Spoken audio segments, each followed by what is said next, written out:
Live shopping থেকে marketing করলে পেয়ে যাবেন একটি বাইক, তাও ঈদের জন্য। Hello guys, welcome to my new blog. আমি এই ঈদের শপিং করবো লাইভ শপিং থেকে। ওইখানের কাপড় কিরকম জানি না, তবে লাইভ শপিং এর পেজে একটা দুইটা কাপড় দেখছিলাম, আমার পছন্দ হয়েছে, তাই দূরে ছুটে আসলাম লাইভ শপিং। এসে অনেকক্ষণ খোঁজাখুঁজি পর তাদের লাইভ শপিংটা দেখতে পেলাম। তারপর আমরা আস্তে আস্তে হাঁটতে হাঁটতে ভিতরে যাওয়া শুরু করলাম। যেতে যেতে দেখতে পেলাম তাদের এই বাইক, এটা ঈদের শপিং করলে পেয়ে যাবে। শুধু শপিং করলে পেয়ে যাবেন না, এটা ভাগ্য থাকতে হবে। আমি তো পাবো না সেটা আমি জানি, কারণ আমার ছোট থেকে পুরো কপাল। যে পাবে সে একদম ধন্য হয়ে যাবে। আর আমার পিছে যাকে দেখতেছেন সে বলে আশিক খান, মানে এই শোরুমটা থার। সে নাকি আবার কন্টেন্ট ক্রিয়েটার, আমি ভাই জীবনও চোখে দেখিনি। আর সিনে কি করবো রে ভাই, যেটার জন্য আসছে সেটা ফেলে হয়েছে। অবশেষে ভিতরে ঢুকলাম, মনের মতো কাপড় যেগুলো চয়েস করছে এগুলো পাচ্ছি না। তাদের পেজ থেকে আমরা যেগুলো কাপড় পছন্দ করছে ওগুলো স্ক্রিনশট মেরে আমি রেখে দিয়েছি, ওদেরকে দেখাইছি, ওরা বলে এগুলো শেষ হয়ে গেছে। এটা কোনো কথা? টাকা গাড়ি ভাড়া দিয়ে আসলাম, তাও দুইটা না নিলে কি হবে? আমি অনেকক্ষণ বাঁচার পর কয়েকটা গেঞ্জি চয়েস করলাম, ওগুলো এখন ট্রাই করে দেখতেছি, যেমন এটা। তবে এটা কি মানিয়েছে সেটা আপনারা কমেন্টস করে জানাবেন। তার পাশাপাশি আরে কয়েকটা পছন্দ করে এলাম, কিন্তু এগুলো আমাকে মানাচ্ছে না। এগুলো আমাকে ফলে পুরো তুকাই মতো লাগে, তাহলে এত টাকা দিয়ে কেনার দরকার নেই।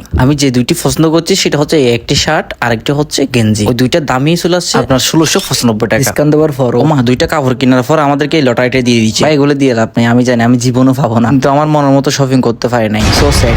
লাইভ শপিং এ যিনি উইনার আছেন, আপনাদের পেজে যেমন যেমন কাপড় আছে সেম আপনারা সেই কাপড় প্রত্যেক বারান্সে রাখবেন। ধন্যবাদ, ভালো থাকবেন, সুস্থ থাকবেন, টেক কেয়ার।